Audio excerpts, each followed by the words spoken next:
पक जाता है। धूप में पक जाने से बाल कोई वृद्ध नहीं हो जाता। बूढ़े के मन में भी वही कामनाएं चलती रहती हैं, वही वासनाएं चलती रहती हैं, तो उसके लिए भी नहीं है ये शास्त्र। फिर कभी कभी कोई जवान भी भर जवानी में जाग जाता है, अभी जबकि सोने के दिन थे तब जाग जाता है। कभी कोई छोटा बच्चा भी अचानक बीच से छलांग लेता है और फूल हो जाता है। कोई शंकराचार्य छोटी उम्र में, बड़ी छोटी उम्र में। उम्र का कोई सवाल नहीं है, बोध का सवाल है। अथा तो अब भक्ति की व्याख्या करते हैं, परिभाषा नहीं। परिभाषा हो नहीं सकती। कुछ चीजें हैं जिनका वर्णन हो सकता है, व्याख्या हो सकती है, परिभाषा नहीं हो सकती। जैसे तुमने कोई स्वाद पाया और तुम किसी दूसरे को समझाने लगे जिसके जीवन में अभी वैसा स्वाद आया नहीं, लेकिन स्वाद को समझने की उत्सुकता आई है, रस जगा है, जिज्ञासा बनी है। तुम क्या करोगे? तुम वर्णन करोगे। तुम्हें जो स्वाद मिला है उसका तुम वर्णन करोगे, कैसा मिला। तुम कुछ प्रतीक चुनोगे जिससे तुम बात कर रहे हो उसकी भाषा में कुछ संकेत दिए जा सके। उसके अनुभव से तुम अपना अनुभव जोड़ने की कोशिश करोगे। व्याख्या का अर्थ होता है तुम्हें जिन्हें अनुभव नहीं है उनसे अपने अनुभव को जोड़ने की चेष्टा।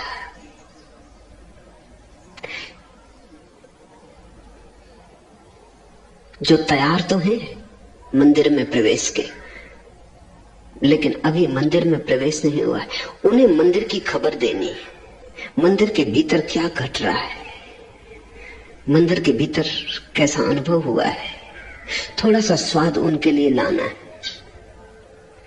क्या करेंगे? परिभाषा करेंगे, व्याख्या करेंगे। परिभाषा नहीं हो सकती। परिभाषा तो उनके बीच हो सकती है जो दोनों ही जानने वाले हो। परिभाषा संक्षिप्त होती है। परिभाषा तो एक दो वचनों में, वाक्यों में पूरी हो जाती, लेकिन व्याख्या थोड़ी लंबी होती है। और व्याख्या से सिर्फ हम दृश्य देते हैं, झलक देते हैं। वो बिल्कुल ठीक नहीं होती व्याख्या, क्योंकि ठीक हो नहीं सकती। थोड़ी थोड़ी ठीक होती है, थोड़ी थोड़ी गलत होती है। क्योंकि ज्ञानी जब अज्ञानी से बात करता है तो अज्ञानी की भाषा में करता है। परिभाषा तो बिल्कुल ठीक होती, व्याख्या बिल्कुल ठीक नहीं होती, हो नहीं सकती। जब बुद्ध बोलेंगे उनसे जिनके जीवन में बुद्धत्व नहीं है, तो अगर बुद्ध अपनी ही भाषा का उपयोग करें तो परिभाषा होगी। अगर बुद्ध उनकी भाषा का उपयोग करें जिनसे बोल रहे हैं तो व्याख्या होगी। इसलिए सूत्र पहले ही कह देता है अथा तो भक्ति, व्याख्या। अब हम भक्ति की व्याख्या करते हैं।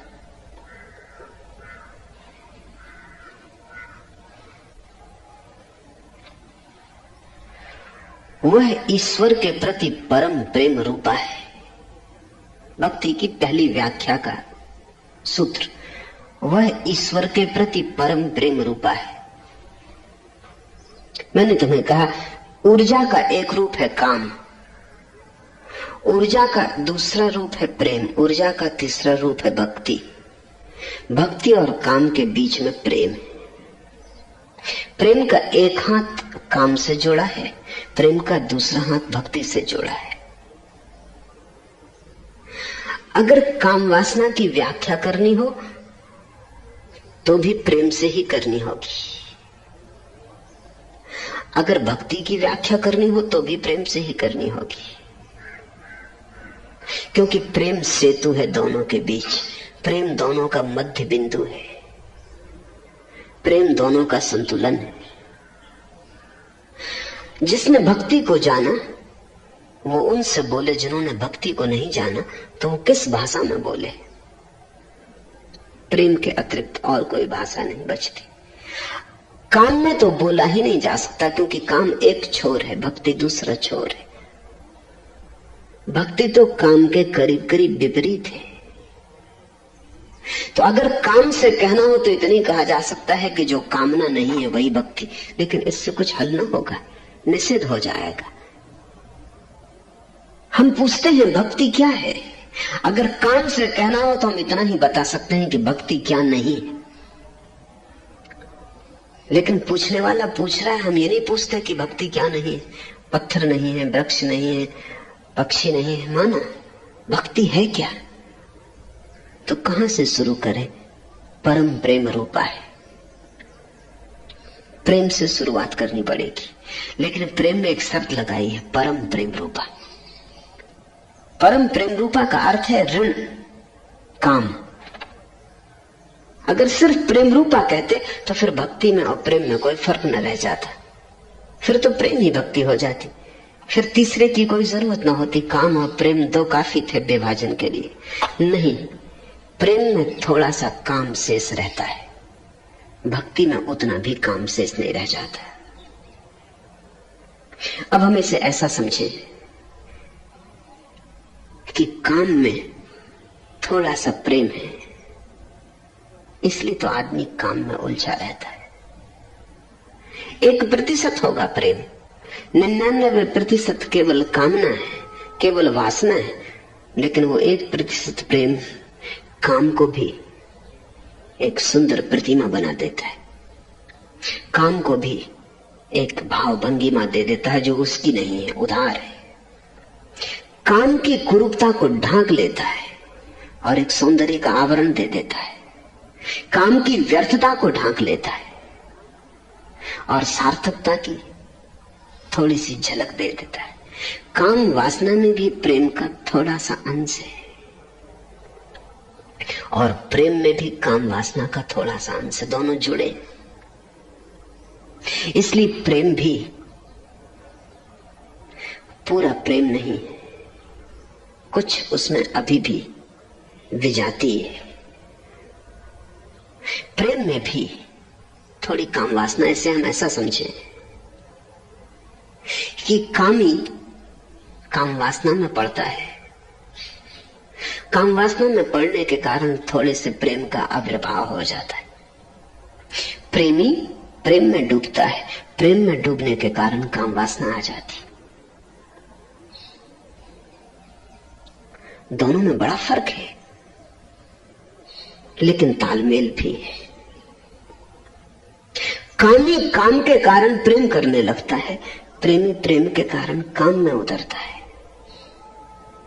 दोनों में मौलिक अंतर है, क्योंकि प्रेमी का काम बड़ा मधुर और प्रीतिकर हो जाएगा, कामी का प्रेम भी गंदा होगा, उसके प्रेम में भी बदबू होगी। लेकिन दोनों एक दूसरे में घुले मिले। परम प्रेम रूपा है भक्ति। परम प्रेम रूपा का अर्थ हुआ प्रेम खालिस सोना बचा, 14 कैरेट नहीं, 18 कैरेट नहीं, खालिस। उसमें एक भी कैरेट काम वासना का ना रहा, शुद्ध प्रेम हो गया। तो भक्ति, क्योंकि तुम प्रेम को शायद थोड़ा सा जानते हो, इसलिए प्रेम के आधार पर भक्ति को समझाया जा रहा है। तुम प्रेम की थोड़ी सी भाषा जानते हो, वो भी पूरी नहीं जानते। कहीं सपने में झलक मिली है, कहीं टटोलते टटोलते हाथ पड़ गया है, कहीं से कोई थोड़ी पहचान आ गई है, संयोगिक रही होगी, लेकिन तुम्हें थोड़ा सा स्वाद है। जैसे कि पीतल पीला है और सोना तुमने नहीं देखा, तो हम पीतल से सोने को समझाते हैं, कहते हैं ऐसा ही पीला पर और शुद्ध, ज्योतिर्मय, सूर्य की किरण जैसा चमकता हुआ। कुछ प्रतीक खोजते, प्रतीक खोजना वर्णन है, व्याख्या है। वह भक्ति ईश्वर के प्रति परम प्रेम रूपा है। सूत्र के जो भी अनुवाद किए गए हिंदी में, उन सब में यही अनुवाद किया गया है, वह भक्ति ईश्वर के प्रति परम प्रेम रूपा है। पर संस्कृत में बात कुछ और है।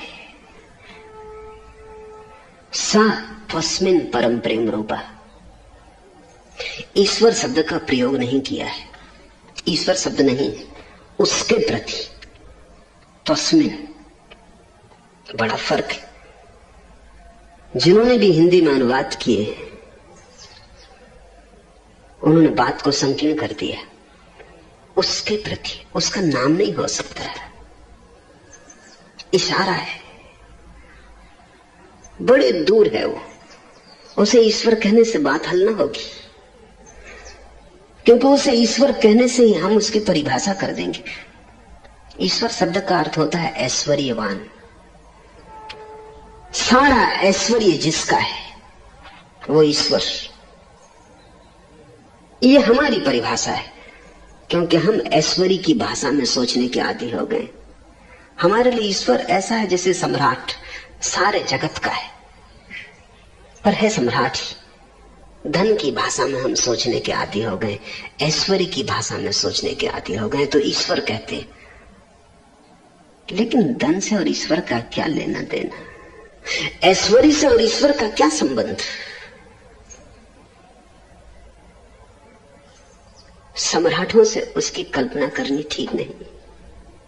इसलिए संस्कृत शब्द ठीक है, त्वस्मिन्, उसके प्रति। नाम मत दो उसे। नाम तुम दोगे, तुम्हारा नाम होगा, तुम्हारा मन प्रविष्ट हो जाएगा। सिर्फ इतना ही कहो उसके। इशारा करो, अंगुली बता दो, शब्द मत दो। वो अनाम है, नाम में मत घसीटो। वो अरूप है, रूप का आग्रह मत करो। वो निराकार है, तुम कोई आकार मत दो। ईश्वर देते ही आकार मिल जाता है। ईश्वर शब्द आते ही तुम्हारे मन में आकार उठने शुरू हो जाते। सोचो थोड़ा, उसके प्रति कोई आकार उठता है, उसके प्रति। तुम पूछोगे किसके प्रति? ये कौन है उस? किसकी बात कर रहे हैं? ईश्वर कहते ही हल हो गया। तुम निश्चिंत हुए, तुमने कहा समझ गए। जहां तुमने कहा समझ गए वहीं ना समझिए। तुम न समझो, बड़ी कृपा होगी। तुम बहुत जल्दी समझ जाते हो, वहीं भूल हो जाती। परमात्मा इतना आसान नहीं कि समझ में आ जाए। वस्तुतः उसे समझने के लिए सब समझ छोड़नी पड़ती। उसे केवल वे ही समझ पाते हैं जो समझ का आग्रह भी छोड़ देते हैं। इसलिए अच्छा होगा हम भी कहें उसके प्रति। उसके कहते ही बड़ा विराट का द्वार खुलता है। फिर ये पशु पक्षी पौधे आकाश सब सम्मिलित हो जाते। परमात्मा कहते ही, ईश्वर कहते ही बात कुछ बिगड़ जाती है, भेद खड़ा हो जाता है। सृष्टा और सृष्टि का भेद हो जाता है। फिर तुम सृष्टि की निंदा में लग जाते हो, सृष्टा की पूजा में। और कहीं सृष्टा और सृष्टि अलग नहीं है। सृष्टा शब्द ठीक नहीं, सृजन की ऊर्जा है। वही सृष्टि है, वही सृष्टा है। उसके प्रति कहना बिल्कुल ठीक है। सात तस्मिन् परम प्रेम रूपा, उसके प्रति परम प्रेम रूप है। न नाम का पता है, न धाम का पता है। इसका क्या अर्थ हुआ? इसका अर्थ यह हुआ कि प्रेम तो नाम धाम के बिना नहीं हो सकता, भक्ति हो सकती। प्रेम के लिए तो नाम धाम चाहिए। तुम अगर कहो कि मैं प्रेम में पड़ गया हूं और कोई पूछे किसके प्रति, तुम कहो इसका कुछ पता नहीं, तो तुम पागल हो।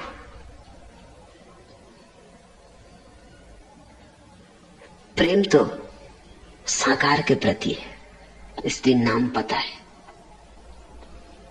प्रेम का तो कोई एड्रेस है, पत्र लिखा जा सकता है। परमात्मा का कोई एड्रेस नहीं, पत्र लिखा नहीं जा सकता। परमात्मा के लिए तो बड़ा बावलापन चाहिए। निराकार के प्रति प्रेम,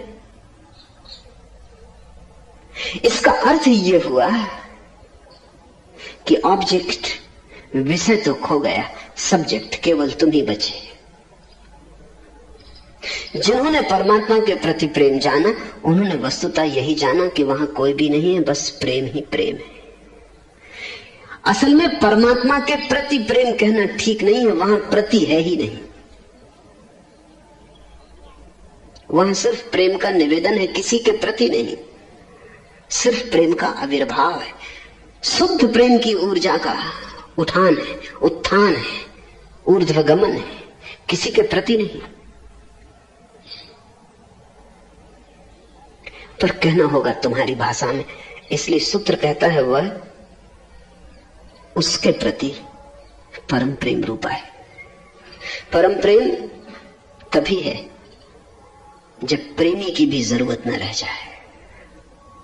जब तक प्रेमी की जरूरत है तब तक तुम्हारा प्रेम परम प्रेम नहीं, निर्भर है। निर्भर है तो शुद्ध नहीं हो सकता। जिससे तुम प्रेम करोगे वो तुम्हारे प्रेम को आच्छादित करेगा, जिससे तुम प्रेम करोगे वो तुम्हारे प्रेम को रंग देगा, जिसको तुम प्रेम करोगे वो तुम्हारे प्रेम को ढंग देगा। परम नहीं हो सकता है। ऐसा समझो कि जब भी सोने का आभूषण बनाओगे तो शुद्ध न रह जाएगा, कुछ न कुछ मिलाना पड़ेगा, क्योंकि शुद्ध सोना इतना नाजुक है, उसके आभूषण नहीं बनते, उसमें कुछ मिलाना ही पड़ेगा। विजाती कुछ तांबा मिलाओ, कुछ और मिलाओ, वो 18 कैरेट रह जाएगा, 20 कैरेट होगा, 22 कैरेट होगा, लेकिन शुद्ध नहीं हो सकता, 24 कैरेट नहीं हो सकता। ऐसा समझो कि भक्ति के जब तुम आभूषण बनाते हो तो प्रेम हो जाता है, और जब तुम प्रेम के आभूषणों को पिघला लेते हो और शुद्ध कर लेते हो तब भक्ति हो जाती है। लेकिन जब तुम प्रेम के आभूषण पिघलाते हो तो प्रेमी भी पिघल जाता है। तुम जिसे प्रेम करते थे वो बचता नहीं, तुम भी नहीं बचते, प्रेम ही बचता है। वो दोनों गए, वो द्वैत गया, और जब प्रेम ही बचता है तब प्रेम शुद्ध है। न मैं न तू, दोनों खो गए। जलालुद्दीन रूमी की बड़ी प्रसिद्ध कविता मुझे बड़ी प्यारी। एक प्रेमी अपने प्रेयसी के द्वार पे दस्तक देता है, भीतर से आवाज आती, कौन है? प्रेमी कहता, मैं हूं तेरा प्रेमी, पहचाना नहीं? मेरी पग ध्वनि विस्मृत हो गई, मेरी आवाज पहचान से उतर गई। लेकिन भीतर से आवाज आई, अभी तुम इस योग्य नहीं कि द्वार खुले, अभी तुम अधिकारी नहीं। प्रेमी बड़ा हैरान हुआ, क्योंकि प्रेमी तो सदा सोचता है कि अधिकारी है ही। हर व्यक्ति की यही भूल है कि हर व्यक्ति जन्म से ही समझता है कि वो प्रेम का अधिकारी, इसलिए प्रेम को कोई सीखता ही नहीं, बिना सीखे ही प्रेम करने लगते, और इसलिए फिर प्रेम में इतनी भूलें होती, और प्रेम में इतना उपद्रव होता है, और सारा जीवन बर्बाद हो जाता है। प्रेम संभावना है, सत्य नहीं। प्रेम को प्रगटाना है, वो प्रकट नहीं। प्रेम कोई मिली हुई संपदा नहीं है, खोजनी है, सृजन करना है उसका। प्रेमी लौट गया, वर्षों भटकता रहा, प्रेम की खोज करता रहा, प्रेम का अर्थ समझने की चेष्टा करता रहा, ध्यान किया, प्रार्थना की, धीरे धीरे प्रेम का आविर्भाव हुआ, वो लौटा। फिर उसने दस्तक दी, भीतर से आवाज आई, कौन? तो जलालुद्दीन कहता है कि अब प्रेमी ने कहा, तू ही है, और द्वार खुल गए।